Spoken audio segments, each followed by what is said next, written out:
Hello दोस्तों, आज हम लोग मगध महाजनपद के बारे में पढ़ेंगे। इससे पहले हम लोग पाषाण काल, सिंधु सभ्यता, वैदिक काल, जैन धर्म, बौद्ध धर्म आदि के बारे में पढ़ चुके हैं। अगर यदि वो वीडियो आप नहीं देखे हैं तो लिंक डिस्क्रिप्शन में दे दिया जाएगा, वहाँ से जाकर देख लें।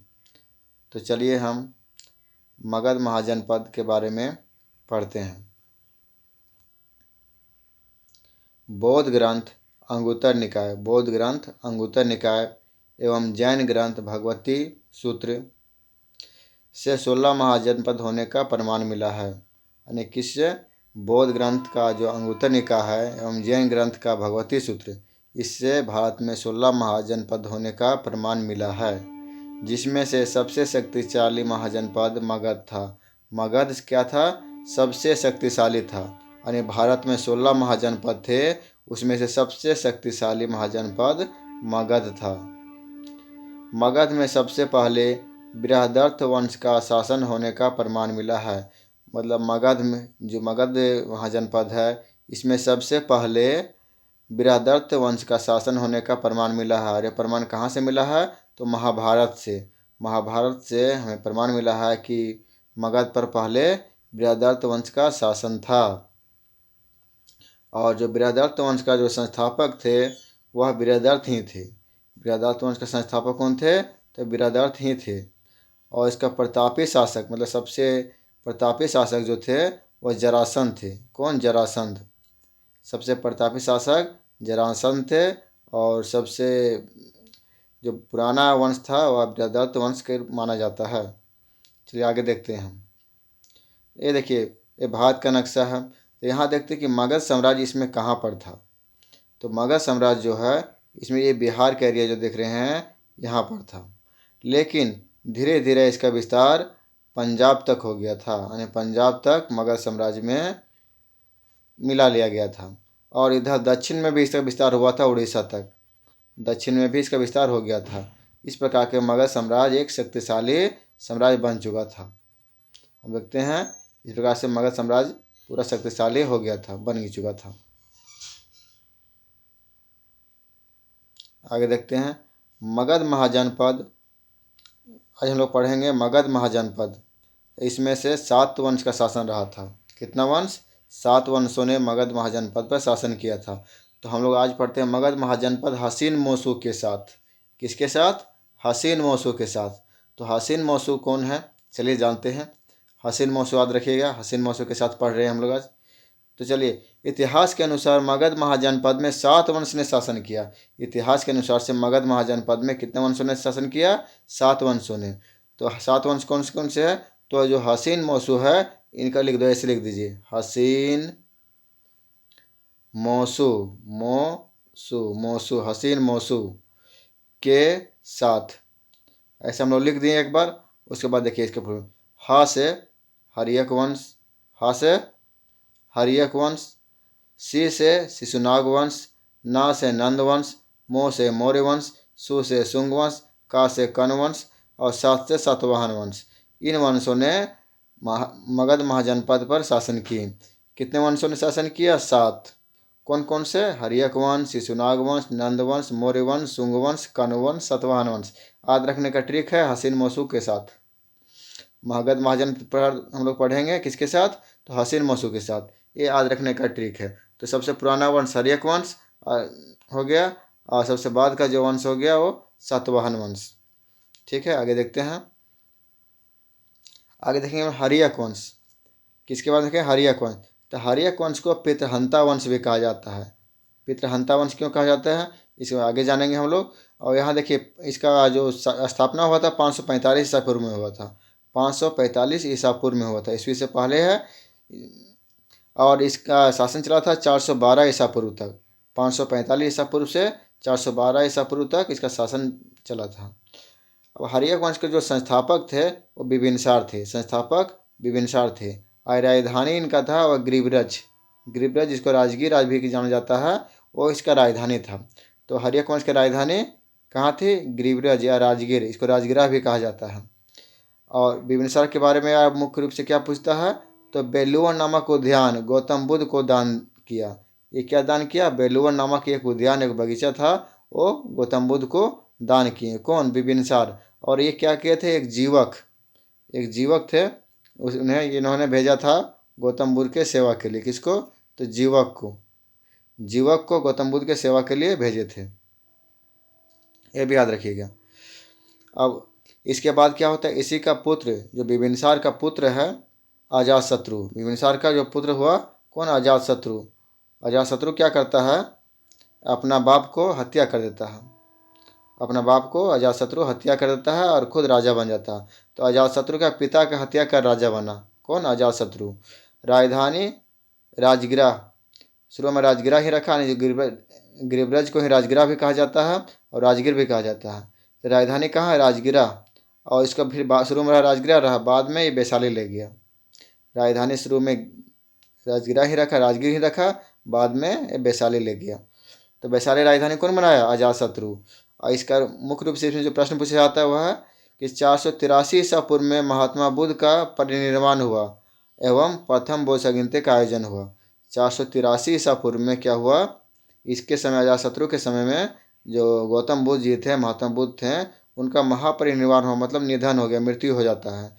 एवं बौद्ध संगीति का आयोजन, प्रथम बौद्ध संगीति का आयोजन भी इसी के समय में हुआ। यही पूछा जाता है, प्रथम बौद्ध संगीति का आयोजन किसके समय हुआ था? तो अजातशत्रु के समय में हुआ था।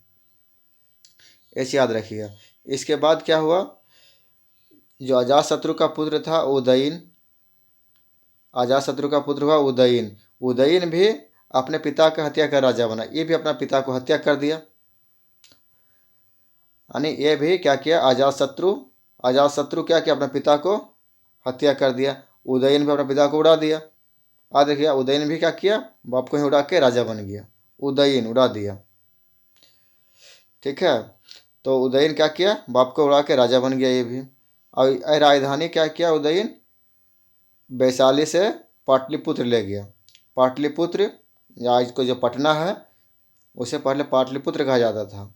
तो पाटलिपुत्र कौन ले गया राजधानी? उदयन। स्थापना भी, जो पाटलिपुत्र नामक शहर है, पटना नामक आज जो जानते शहर है, उसका स्थापना कौन किया? तो ये उदयन किया। मुख्य रूप से ही काम किया ये कि पाटलिपुत्र नामक शहर का स्थापना किया और अपना राजधानी बनाया। और ये अपने पुत्र को राजा बनने का ऑफर खुद दे दिया। ये क्या किया? अब ये सोचा कि मेरा पापा हैं, वो दादा को मार के राजा बने थे, और हम भी अपने पापा को मार के राजा बने हैं, कहीं मेरा बेटा भी हमको ना टपका के राजा बन जाए। इसलिए उदयन को क्या था? डर बना हुआ था, खुद डर बना हुआ था कि मेरा बेटा भी कहीं हमको मार के हत्या करके राजा ना बने। इसलिए वो पहले ऑफर दे दिया कि जब बेटा तुमको राजा बनना होगा, तुमको बता देना, तुमको राजा बना देंगे। और ऐसा हुआ भी। नागदशक राजा बनने का मांग किया और उसको उदयन खुद राजा बना दिया। अब नागदशक क्या क्या है? इसका मुख्य रूप से बनता है कि नागदशक, इसके ही सेनापति शिशुनाग ने हत्या कर नागवंश की स्थापना की। एक नागदशक असफल राजा हुआ, इसका ही सेनापति था, यानी नागदशक का जो सेनापति था वही इसको हत्या करता है, नागदशक को हत्या करता है। कौन? इसका सेनापति कौन था? शिशुनाग। नागदशक का सेनापति शिशुनाग था। याद रखिएगा कि नाग को कौन मार? शिशुनाग मार डाला। नाग को शिशुनाग ने ही हत्या कर दिया। ठीक है, और शिशुनाग वंश की स्थापना करता है। नाग को शिशुनाग ने मार डाला और शिशुनाग की वंश की स्थापना करता है। तो देखिए यहाँ पर बोलते हैं पितृहंता वंश। इसे पितृहंता वंश क्यों कहा गया? कि इसमें देखिए दो राजाओं ने, अजातशत्रु और उदयन, दोनों अपने बाप को मार के, पिता का हत्या करके राजा बना, इसलिए इसे पितृहंता वंश कहा जाता है। पितृहंता वंश क्यों कहा जाता है? कि इसमें अजातशत्रु और उदयन दो राजा हुए हैं जो अपने पिता को ही हत्या करके राजा बने, इसलिए इसे पितृहंता वंश कहा जाता है। अब चलिए आगे देखते हैं। शिशुनाग वंश। तो हम लोग अभी देखे कि शिशुनाग जो था वो किसका सेनापति था? तो नागदशक का सेनापति शिशुनाग था। और यही शिशुनाग 412 ईसा पूर्व में नागदशक को हत्या करके राजा बन जाता है। तो अब शिशुनाग के बारे में जानते हैं। तो एक शिशुनाग क्या संस्थापक था? किसका? शिशुनाग वंश का। शिशुनाग वंश का संस्थापक हुआ। और राजधानी कहाँ ले गया अपना? ये वैशाली। राजधानी फिर वैशाली को बनाता है। इसके बाद शिशुनाग का बेटा जो कालाशोक राजा बनता है, कालाशोक। अब राजधानी फिर कालाशोक पाटलिपुत्र ले जाता है। पाटलिपुत्र ले आता है फिर से एक कौन, कालाशोक। और कालाशोक से मुख्य समय क्या, द्वितीय बौद्ध संगीति हुई थी। जो द्वितीय बौद्ध संगीति हुई थी वो कालाशोक के समय हुई थी। प्रथम जो देखें हम लोग क्या, अजातशत्रु के समय में, और द्वितीय हुई कालाशोक के समय में बौद्ध संगीति का आयोजन किया जाता है। अब इसके कालाशोक के बाद कुछ और राजा हुए जो इम्पोर्टेंट नहीं है, इसलिए हम उसको नहीं देखेंगे। उसके बाद है अंतिम राजा का नंदीवर्मन होता है। कौन, नंदीवर्मन। शिशुनाग वंश का अंतिम राजा नंदीवर्मन होता है, अंतिम शासक। इसकी हत्या महापद नंद ने कर दी। इसका हत्या कौन कर दिया, महापद्म नंद ने इसका नंदीवर्मन का हत्या कर देता है और नंद वंश की स्थापना करता है। तो चलिए हम नंद वंश को देख लेते हैं थोड़ा। नंद वंश, तो नंद वंश के संस्थापक महापद नंद है। और कलिंग विजय इसी के समय होता है।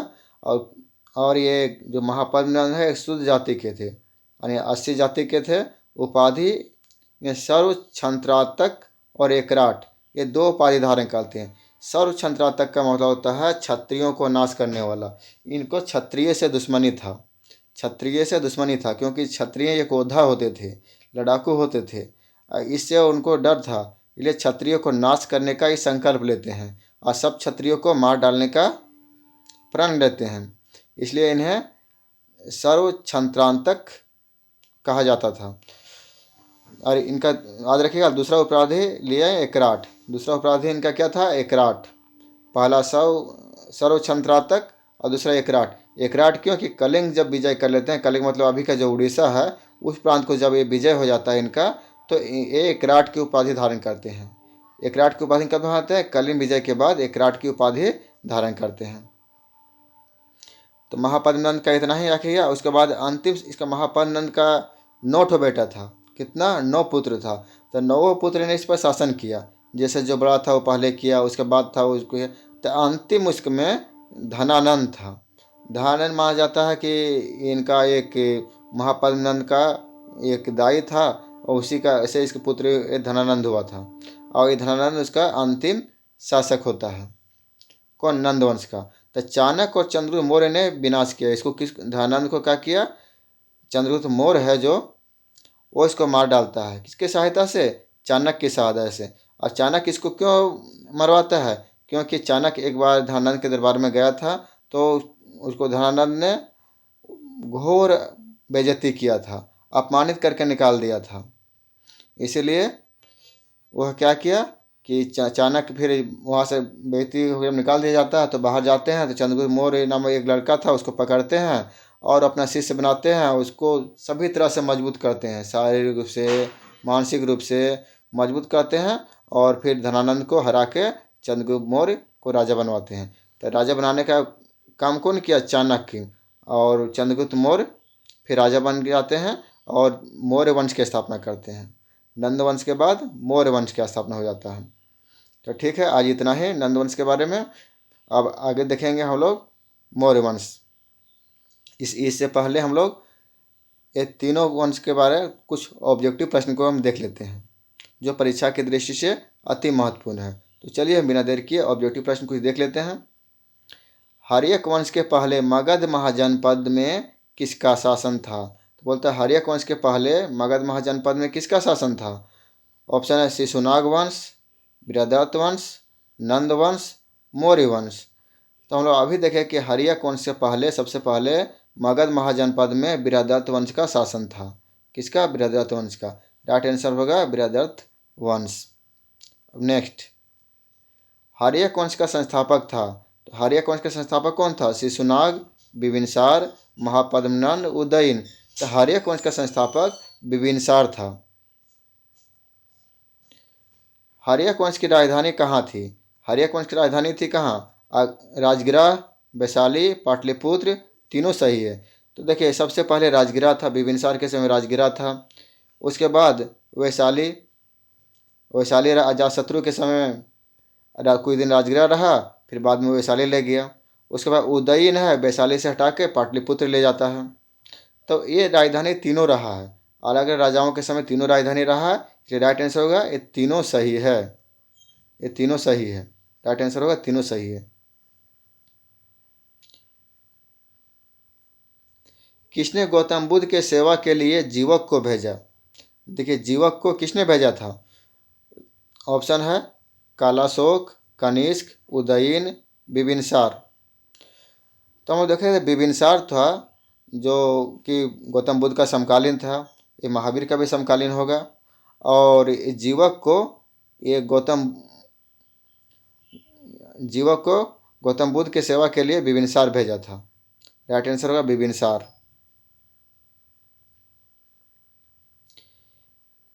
बिबिनसार किसके समकालीन था? बिबिनसार जो था वो किसके समकालीन था? तो कोई प्रश्न आ ही गया, बिबिनसार किसके समकालीन था? गौतम बुद्ध का, महावीर का, दोनों का, किसी का नहीं। तो बिबिनसार था गौतम बुद्ध और महावीर स्वामी दोनों के समकालीन था, दोनों का समकालीन था। इसका कार्यकाल देखिएगा तो लगेगा कि दोनों का समकालीन था। जैसे कि हर्यक वंश का स्थापना कब हुआ था? 545 ईसा पूर्व में। अब बुद्ध का जन्म कब होता है? 563 में, है ना। और ये महावीर स्वामी का जन्म 540 ईसा पूर्व में। तो अब देखिए ये तीनों कुछ ही डिफरेंस में है, इसलिए दोनों का समकालीन कौन रहे थे? बिबिनसार, महावीर स्वामी का भी और गौतम बुद्ध का भी। चंद्रगुप्त मौर्य ने किसकी सहायता से धनानंद को हराकर मौर्य वंश की स्थापना की? तो देखिए किसको हरा के स्थापना करता है?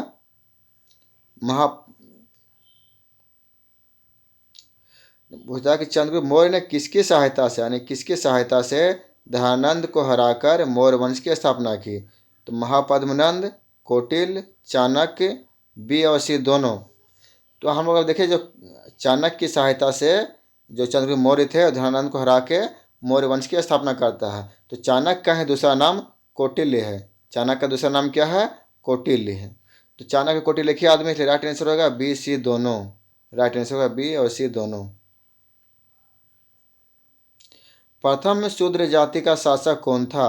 प्रथम शूद्र जाति का शासक कौन था? तो इसको देखिए ऑप्शन है महापद्मनंद, धनानंद, शिशुनाग, चंद्रगुप्त मौर्य। तो शूद्र वंश का सबसे जो पहला शासक था वो महापद्मनंद था। महापद्मनंद थे, शूद्र जाति का था और नंद वंश की स्थापना करते हैं और ये शूद्र जाति का सबसे पहला शासक होते हैं। इतिहास का सबसे पहला शासक पूछा जाएगा तो महापद्मनंद जो शूद्र जाति से थे, इसलिए इन्होंने क्षत्रिय को नाश करने का भी संकल्प लिया था। शिशुनाग वंश का संस्थापक था। शिशुनाग वंश का संस्थापक अभी हम लोग देखें कि कौन था। तो ऑप्शन है कालाशोक, धनानंद, शिशुनाग, चंद्रगुप्त मौर्य। शिशुनाग की स्थापना कौन किए थे? शिशुनाग किए थे। नागदशक को मारकर शिशुनाग वंश की स्थापना करते हैं। कौन? तो शिशुनाग ने नाग को हत्या कर दिया और शिशुनाग वंश की स्थापना किया, याद रखिएगा। थैंक यू दोस्तों, आज के लिए इतना ही। इस प्रकार के वीडियो देखने के लिए हमारे चैनल को लाइक, सब्सक्राइब और शेयर करें। Thank you again.